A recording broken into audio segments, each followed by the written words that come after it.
নমস্কার দর্শক বন্ধুরা, রেপ স্পোর্টস বাংলায় আপনাদের সবাইকে স্বাগত। আমি আজ শুভায়ন যথারীতি আবার আমরা চলে এসেছি আপনাদের সামনে। অবশ্যই কলকাতা নাইট রাইডার্স, আমরা দুজনেই কিন্তু ডাই হার্ট কলকাতা নাইট রাইডার্সের ফ্যান বলবো না, যদিও আমরা জার্নালিস্ট, কিন্তু কোনো একটা দল তো এক দলের প্রতি তো একটা সফট কর্নার থাকে।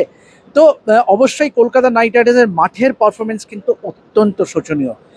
6টা ম্যাচ খেলেছে, এখনও কোনো জয় নেই, এবং it looks like the KKR's campaign might as well be over যদি আগামীকালের ম্যাচটা এগেন্স্ট রাজস্থান রয়্যালস হেরে যায় ইডেন গার্ডেন্সে। এবার যদি আমরা কলকাতা নাইট রাইডার্সের দল নিয়ে আমরা যদি একটু পর্যালোচনা করি, অবশ্যই অনেক সমস্যা আছে দলে। Be it the team selection, be it the captaincy, be it the role clarity, নানা বিষয়, এবং off the field as well. Matheesha Pathirana আপনারা জানেন যে আজকেই দলের সঙ্গে যোগ দিয়েছে। কেন এতদিন দেরি হলো? এপ্রিলের 10 তারিখে he got a NOC, but 19 তারিখে ম্যাচে কিন্তু he is very unlikely will be available, অর্থাৎ আগামীকালের ম্যাচে রাজস্থান রয়্যালস। কিন্তু K K R needed someone like Matheesha Pathirana, যেখানে বোলিংটা খারাপ করছিল। সুতরাং the management has to take responsibility, but মানে কোথাও গিয়ে না এই দলটার কোনো অ্যাকাউন্টেবিলিটি নেই। মানে মানে কোনো রোল ক্ল্যারিটি নেই, কোনো প্লেয়ার মানে কোথাও গিয়ে একটা মনে হচ্ছে যে একটা চাপিয়ে দেওয়া হয়েছে, মানে সেই ফ্রিডম নেই, মানে to express themselves go out, মানে ফর্মে নেই অর্ধেকের বেশি player. And to top it up, the captain himself not firing. তো সুবায়ন, তোমার কি মনে হয়, if you are to pick the 3 reasons, the main 3টে কারণ যার জন্য কেকেআর এই দুরবস্থা, তুমি কি কোন 3 থেকে বলবে? Lack of clarity, lack of execution, আর অফকোর্স অফ ফর্ম প্লেয়ার্সরাও আছে এটার মধ্যে। আর সেইটাকে চেঞ্জ করার জন্য কলকাতা নাইট রাইডার্স বা সেটার উত্তর খোঁজার জন্য আমরা হাজারটা প্রশ্ন তুলে দিতে পারি। আপনারাও যারা দেখছেন তারা কমেন্টসে হয়তো হাজারটা প্রশ্ন লিখে দিতে পারে যে এইটার জন্য হচ্ছে না, এটার জন্য হচ্ছে না, এটার জন্য হচ্ছে না, কিন্তু উত্তরটা কে দেবে সেটাই আমি উত্তরদায়ককে খুঁজছি। কলকাতা যখন গম্ভীর 2018-তে দিল্লি ডেয়ারডেভিলস গেছিল, 6টা ম্যাচে 5টা হেরেছিল, গম্ভীর নিজেই কেটে পড়েছিল, বলে আমার দ্বারা হচ্ছে না, আমি দায়ী নিচ্ছি, আমি বেরিয়ে গেলাম। 2021-এ দীনেশ কার্তিকের সাথেও সেম এখানেই হয়েছিল।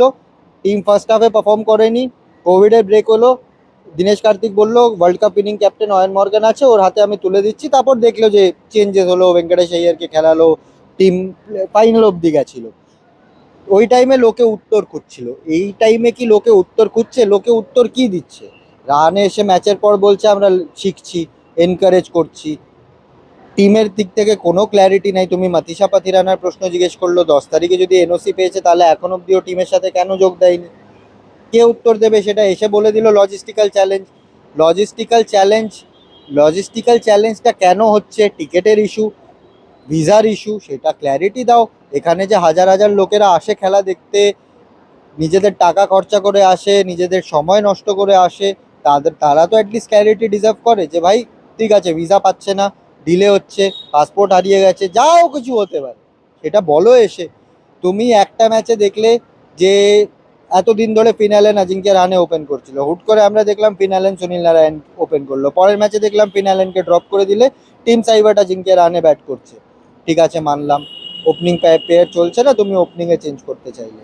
একটা ম্যাচে আমরা দেখলাম ক্যামেরন গ্রিন 4-3-এ ব্যাট করছে, তারপর দেখলাম 4-এ ব্যাট করছে, আবার দেখলাম 3-এ ব্যাট করছে, তারপর দেখলাম 6-এ ব্যাট করছে, তারপর আবার দেখলাম 4-এ ব্যাট করছে। ক্ল্যারিটি নাই। রিঙ্কু সিং এর ব্যাটে রান নেই, একটা পয়েন্ট, বড় পয়েন্ট, যে যার উপর তুমি এত বড় দাও খেলেছিলে সেটা চলছে না। হতেই পারে, খারাপ ফর্ম হতে পারে, কিন্তু কোনোদিনও ঋতুরাজ গায়কোয়াড়ও সিএসকে এর জন্য রান পাচ্ছে না। কিন্তু ঋতুরাজ গায়কোয়াড়কে এরকম না যে একটা ম্যাচে 6-এ নামিয়ে দিলে, একটা ম্যাচে 7-এ নামিয়ে দিল। ঋতুরাজ নিজের জায়গাতেই ব্যাট করছে, কেননা ওই ট্রাস্টটা রেখেছে, ভাই তুমি আমার মেন প্লেয়ার, তুমি রান করবেই করবে। ওই ট্রাস্টটা কি রিঙ্কুর উপর আছে? আমার তো মনে হয় না নেই, কেননা অনুকূল রয়কে তাহলে তুমি উপরে নামাতে না, তুমি তাহলে অন্য সুনীল নারায়ণকে তার আগে ওপেন করাতে না। তো ল্যাক অফ ক্ল্যারিটি। একদিন আমরা দেখছি সুনীল নারায়ণ পাওয়ার প্লেতে বল করছে, একদিন দেখছি বরুণ চক্রবর্তী পাওয়ার প্লেতে বল করছে, একদিন আমরা দেখছি ওরা দুজনের মধ্যে কেউ হয়তো নিজের 4 ওভার কোটা কমপ্লিট করছে না। তো আমার মনে হয় না যে এই টিমের কাছে প্ল্যানিং আছে। 1 নম্বর, প্ল্যানিং থাকলেও প্ল্যানিংটা যে এক্সিকিউট করবে সেইটার ক্ল্যারিটিটা আছে। সো মাফাল আপ জাম্বাল আপ হয়ে গেছে। পাজল ছোট ছোট পিস পাওয়া যায় না, ওই পিসগুলো এখন একদম ছড়িয়ে আছে, কিন্তু লাগানোর লোক কেউ নেই। এক্স্যাক্টলি, যে এইটাকে মানে কোন এই দলটাকে চালিত করার জন্য কোনো সেরকম মানে নেতা নেই, লিডার নেই। ইয়েস, অজিঙ্ক্য রাহানে হয়তো তিনি খাতায় কলমে তিনি is a captain, but he has fail to deliver. মানে ওই যে বলে না যে Gautam Gambhir the way he use to lead, মানে একটা ইন্সপায়ারিং লিডারশিপ বলতে যা বোঝায়, that is somewhat missing in this KKR squad. এবং অবশ্যই এবং আরেকটা সবাই জিজ্ঞেস করতে হয় যে মানে অবভিয়াসলি কেকেআরের যে ট্যালেন্টের কোনো কমিয়েছে তা নয়। They had picked someone like a Daksh Kamra. They had Sarthak Ranjan. They had Tajashri Dahiya. They had experience as well in Rahul Tripathi, Manish Pandey. But the point is, তুমি খেলাবে কবে?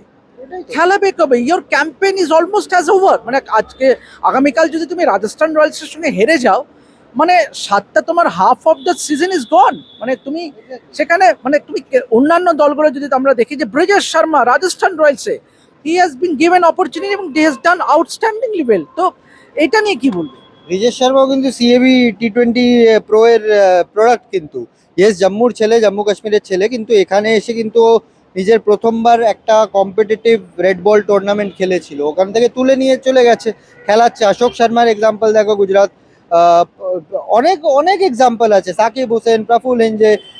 Players তৈরি তখনই হবে যখন তুমি খেলায় খেলাবে ওকে। সুযোগ যদি না দাও তাহলে আর কি কি লাভ? তুমি সৌরভ দুবেকে তুললে অ্যাজ আ রিপ্লেসমেন্ট প্লেয়ার, তোমার কাছে একটা বাহাতি টল 6 ফুট 4 ইঞ্চি লেফট আর্ম পেসার আছে, কিন্তু তুমি কাকে খেলাও? Navdeep Saini.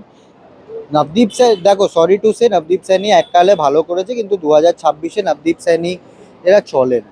Ajinkya Rahane as a captain has the worst record for captains in IPL. Worst record 33% হচ্ছে উইনিং রেট। 44টা ম্যাচে হয়তো 14টা ম্যাচ জিতেছে অ্যাজ আ ক্যাপ্টেন, 28টা ডিফিট। সো আমরা দেখি টিম টাইটেল জেতার পর বেটারমেন্টের ওই করি। আমরা এত বছর Mumbai Indians, Chennai Super Kings এদেরকে দেখেছি, এরা বেটার হতে চায় টাইটেল জেতার পর। কিন্তু এই টিম 2024-এ টাইটেল জেতার পর যে কি হয়েছে, মাফাল আপ করে দিয়েছে পুরো জিনিসটাকে, আমি বুঝতে পারছি না। ইয়েস, ইঞ্জুরিজ হয়েছে, সব টিমেরই ইঞ্জুরি থাকে, সব টিমেরই। সানরাইজার্স হায়দ্রাবাদেও প্যাট কামিন্স নেই, কিন্তু খেলছে, ওরাও জিতছে, ওরাও নতুন ছেলেদের চান্স দিচ্ছে। তুমি যদি চান্স না দাও তাহলে এগোবে না। বরুণ চক্রবর্তীর ফর্ম যদি খারাপ যাচ্ছে, তাহলে খেলাও না দক্ষ কামরাকে, ও তো মিস্ট্রি স্পিনার। তুমি যদি না খেলাও তাহলে কিভাবে হবে? তোমার যদি রমনদীপে ফর্ম বাজে যাচ্ছে, তাহলে তেজস্বী দাহিয়াকে খেলাও, ও তো দিল্লি প্রিমিয়ার লিগে প্রচুর 6 মেরে এসছে। তোমার যদি রিঙ্কু সিং ব্যাট করছে না, ওকে বলো যে ঠিক আছে 2টো ম্যাচ বস, আমরা রাহুল ত্রিপাঠী বা মনীষ পান্ডেকে মিডল অর্ডারে ট্রাই করছি। কিন্তু যদি তুমি চান্সই না নাও, হাই রিস্ক হাই রিওয়ার্ড তো তখন হবে না যখন তুমি রিস্কটা নেবে। যদি রিস্ক নিয়ে ফেল করো, তাহলে তুমি এসে যদি বলো প্রেজেন্টেশনে বা প্রেস কনফারেন্সে যে আমরা নতুন ছেলে ট্রাই করছি, ক্লিক করলো না করলো, তাহলে কেউ বারণ করবে না। কিন্তু তুমি যদি আজকে যদি বৈভব সূর্যবংশীকে রাজস্থান রয়্যালস বসিয়ে রাখতো এই বলে যে 15 বছরের বাচ্চা, যখন ও 20 বছরে গিয়ে পৌঁছাবে তখন আমরা ওকে খেলাবো, তাহলে আমরা আজকে যশস্বী বৈভব সূর্যবংশী পেতামই না। তো চান্স দিতে হবে, না হলে হবে না। অবশ্যই টকিং অ্যাবাউট বৈভব সূর্যবংশী, আপনারা জানেন যে রাজস্থান রয়্যালস কিন্তু আগের ম্যাচে সানরাইজার্স হায়দ্রাবাদের সঙ্গে 57 রানে হারার পরেই কিন্তু what did the team management do? Wasting no time, the team arrived in Kolkata. তারা কিন্তু বুধবার দিনেই কিন্তু রাতে কিন্তু শহরে ঢুকে পড়ে এবং গত 3 দিন অর্থাৎ বৃহস্পতিবার, শুক্রবার এবং আজকে 3 দিন কিন্তু প্র্যাকটিস করলো এবং 3 দিনেই কিন্তু বৈভব সূর্যবংশীকে দেখা গেল। হ্যাঁ, হয়তো the duration of the practice session is not that lengthy, কারণ এই প্রচণ্ড গরমে প্র্যাকটিস করেছে। কিন্তু obviously there has to be a system around, মানে যে একটা মানে পরিকল্পনা, সেই পরিকল্পনার অভাবটাই কিন্তু আমরা দেখতে পাচ্ছি কলকাতা নাইট রাইডার্সের মধ্যে। তবে যদি একটু বৈভব নিয়ে বিশেষ করে বলতে হয়, অবশ্যই গতবারে যখন আইপিএলে এই ইডেন গার্ডেন্সেই যখন মুখোমুখি হয়েছিল Rajasthan Royals unfortunately lost out, মানে 1 রানে হেরেছিল, বৈভব 4 রান করে আউট হয়। এবং তবে এই ম্যাচে কিন্তু বৈভব Vaibhav made his debut. He scored at 100, youngest Indian to score an IPL 100. But তখনকার বৈভব, আগের মরশুমের বৈভব আর এই বৈভবের মধ্যে কিন্তু গঙ্গা দিয়ে অনেক জল বয়ে গেছে। হি ইজ আর স্টার নাও, মানে বলতে গেলে মুস্তাক আলী ট্রফিতে এই ইডেন গার্ডেন্সে 100 আছে, 108 নট আউট এগেন্স্ট মহারাষ্ট্র, 61 বলে। Obviously, he has scored that brilliant 175 odd in the final under-19 World Cup. সুতরাং বৈভব সূর্যবংশী কিন্তু কলকাতায় কিন্তু মানুষ কিন্তু দেখতে আসবে। আগামীকাল রবিবার কিন্তু লোক থাকবে, কার ফ্যামিলি থাকবে সুবাই, এবং বাবা মা, আমি জানি না এর আগে বাবা মা ওকে লাইভ দেখেছে কিনা আইপিএল এর কোনো ম্যাচে, but they will be here at the Eden Garden. Suban, ভাইভাবের প্র্যাকটিস আমরা কভার করেছিলাম, ডকু সিরিজটা আপনারা নিশ্চয়ই দেখেছেন, আমি আর সুবান যেটা করেছিলাম। ভাইভাব নিয়ে কি বলবো? অবশ্যই the focus will be on Vaibhav. না না, বাজ আছে। একটা 15 বছরের ছেলে এরকম করে ব্যাট করছে, 200-250 স্ট্রাইক রেটে, 200-র উপর রান করে ফেলেছে অলরেডি।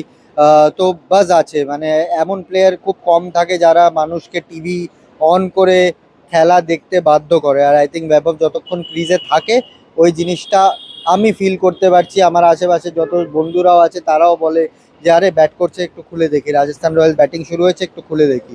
আর সাথে বৈভবও না, যশস্বী জয়সওয়াল খুব ভালো স্টার্ট দিয়েছে এই আইপিএল এ। Dhruv Jurel has been a revelation number 3-এ। রিয়ান পরাগের ক্যাপ্টেন্সি খুব ভালো হচ্ছে। বোলিং ডিপার্টমেন্টে নান্দ্রে বার্গার, জফরা আর্চার, এরা দুজনে, সন্দীপ শর্মা, এরা খুব ভালো করছে। So this team is looking. Yuzvendra Chahal, না ইউজবেন্দ্র চেহল আর নেই, রবি বিষ্ণই এই টিমে একটা যেভাবে এসছে খুব ভালো অ্যাডিশন দিয়েছে। কেননা ইউজি চেহল বা অশ্বিনকে রিপ্লেস করাটা ইজ নট ইজি, বাট রবি বিষ্ণই এসে খুব ভালো কাজ ওখানে করছে। সো সেটা যদি আমি বলি, এই টিমটা খুব ভালো লাগছে, দেখে ভালো লাগছে। But centre of attraction of course Vaibhav Suryavanshi থাকবে। অবশ্যই বিফোর উই এন্ড, অবশ্যই এই কালকের ম্যাচটা কিন্তু একদম ফ্রেশ উইকেটে খেলা হবে, কেননা এবং ইট উইল বি ইন্টারেস্টিং যে how the wicket will behave. কেননা KKR কি কোনো পরিবর্তন করতে চাইবে, সেটার দিকে কিন্তু লোকজনের একটা নজর থাকবে। Whether the team management is willing to make a change. মানে অনেকটা না, Kolkata Knight Riders has been very স্টাবন in their approach, in their strategy. সুতরাং সেইখান থেকে হাটকে কলকাতা নাইট রাইডার্স কি কিছু অভিনবত্ব দেখাবে by way of picking in some new players, যারা হু ক্যান ফিল কনফিডেন্ট। সব কিছুর উত্তরই কিন্তু আমরা আশা করব আগামীকাল পাবো। It's depends whether Kolkata Knight Riders get the first points by way of winning the match, কেননা এখনো পর্যন্ত একটা ম্যাচ জয় পায়নি, পয়েন্ট পেয়েছে হয়তো পাঞ্জাব কিংসের সঙ্গে যে ম্যাচটা ওয়াশ আউট হয়ে গেছিলো। তো অনেক কিছু প্রশ্নের উত্তর আমরা পাবো, তার অপেক্ষায় থাকলাম। তো এখন এ পর্যন্তই, এভাবেই দেখতে থাকুন রেড স্পোর্টস বাংলা। আমি আর সুবায়ন আপাতত সাইন অফ করছি ইডেন গার্ডেন্সের বাইরে থেকে। অ্যান্ড অবশ্যই কমেন্ট সেকশনে আপনারাও জানান আপনারা কি মনে করেন যে কলকাতা নাইট রাইডার্স কোথায় ভুল করছে, এবং কি করলে Kolkata Knight Riders can see a turn around. Obviously it's a legacy franchise, কেননা কলকাতা নাইট রাইডার্স অবশ্যই অসংখ্য ভক্তকুল আছে গোটা দেশে বিদেশে, much like Mumbai Indians and Chennai Super Kings, Royal Challengers Bengaluru. কিন্তু কোথাও গিয়ে এই সিজনটা has not click for the Knight Riders. তো আশা করব জয়, আগামীকালের ম্যাচে কাঙ্ক্ষিত জয়টা আসবে। তো এভাবেই দেখতে থাকুন রেড স্পোর্টস বাংলা, এবং যাবতীয় আপডেট পেতে অবশ্যই চোখ রাখুন আমাদের চ্যানেলে। আমি দেবাশিস এবং আমার সঙ্গে সুবায়ন, আমরা সাইন অফ করছি। দেখা হবে পরবর্তী ভিডিওতে।